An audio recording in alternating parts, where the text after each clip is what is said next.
the obvious when I say that George is one of the great storytellers we've ever seen. And I just think of all the incredible mythology that he created in human history.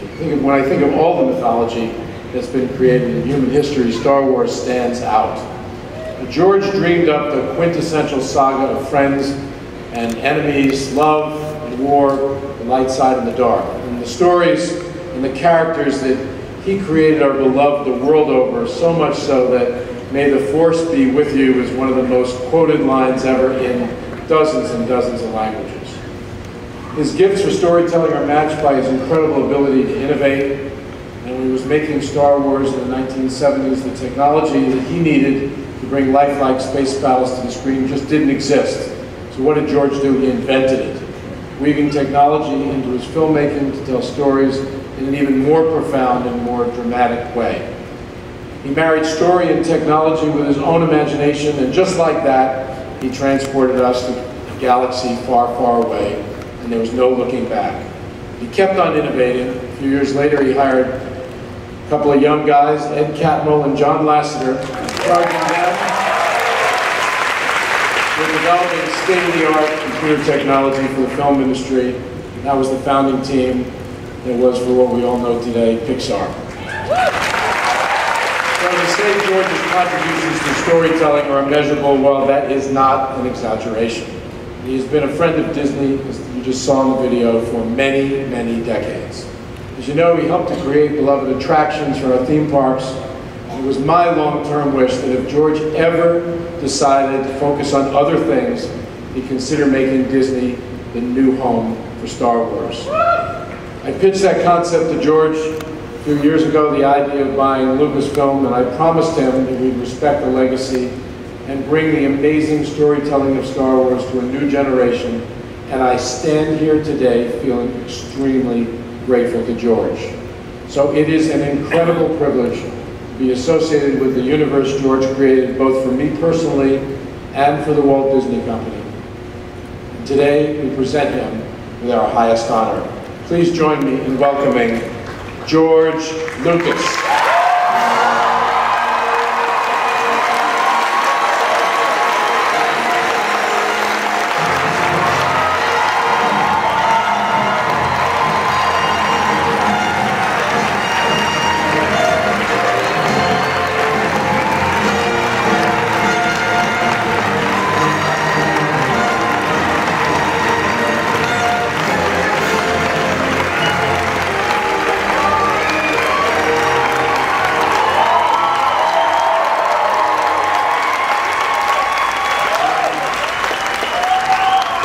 Thank you, Bob.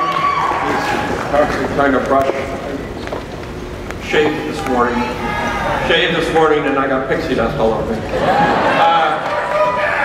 I'm very, very honored to get this award. I've been really associated with Disney for 60 years now.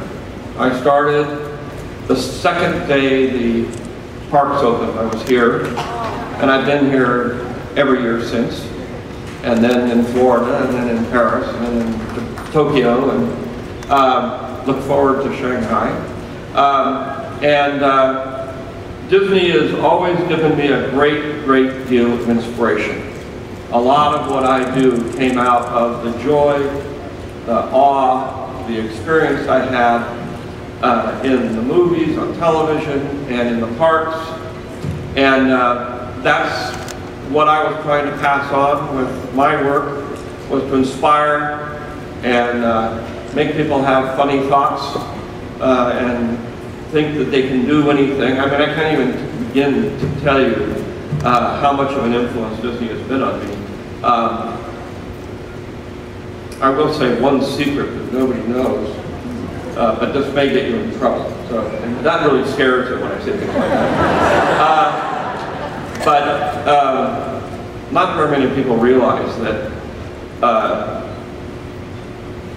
Goofy was the inspiration for Jar Jar Binks. I know you look at him differently now. It's pretty obvious, actually. But I love Goofy, and I love Jar Jar Binks. And I just try to remember back what it was like when I was young, and what I got from Disney. I'm very happy to be here with two of my daughters. One of them's older and is sitting here trying to get into the movie business, just like me.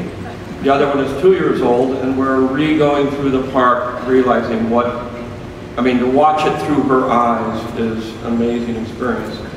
And my oldest daughter still is completely obsessed with the parks and gets frightened on all of the, it's a small world and all that kind of stuff. In the end, I think Disney has given me back much more than I've given Disney.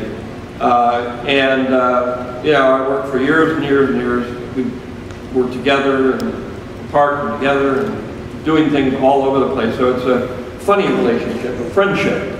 We've been friends for a long time. I've never actually worked for Disney. I think Strange Magic's the only movie I ever made for you. I'm very happy that after all these years of pushing to get more and more Star Wars and Indiana Jones into the parks, the only way I could think of to do it was to get Bob to buy the company. So it's a great honor, and thank you very much.